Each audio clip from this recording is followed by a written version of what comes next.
On Monday, August 29, 1836, Joseph Nicollet arrived here at the headwaters of the Mississippi.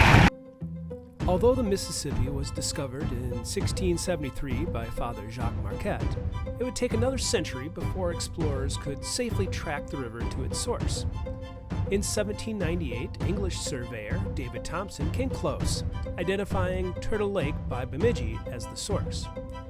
In 1804, American fur trader William Morrison, the namesake for Morrison County, visited Lake Itasca during his first two visits.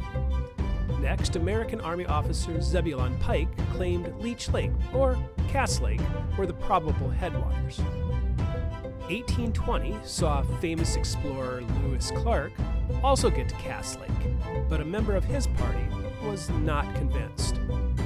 In 1823, Italian Giacomo Beltrami, the namesake for Beltrami County, traveled from the Red River to proclaim Lake Julia as the source of both the Mississippi and Red River.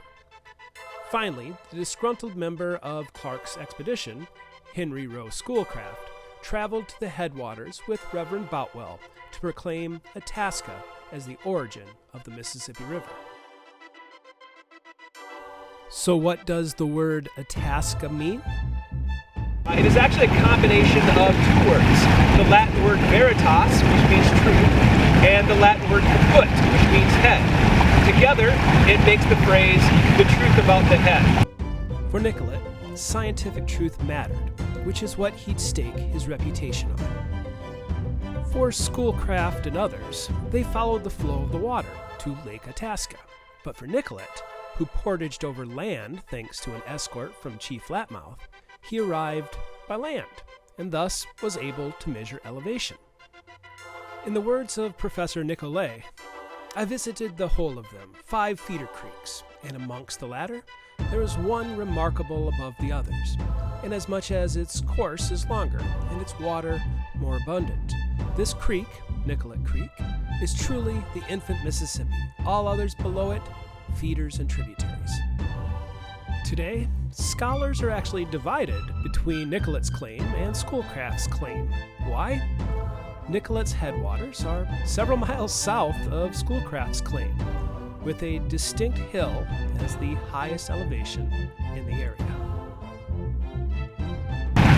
With his barometer and other scientific equipment, Nicollet spent 30 straight hours taking measurements of the Great Divide that sends the Red River to the north, Mississippi River to the south. Nicollet's gamble would pay off professionally.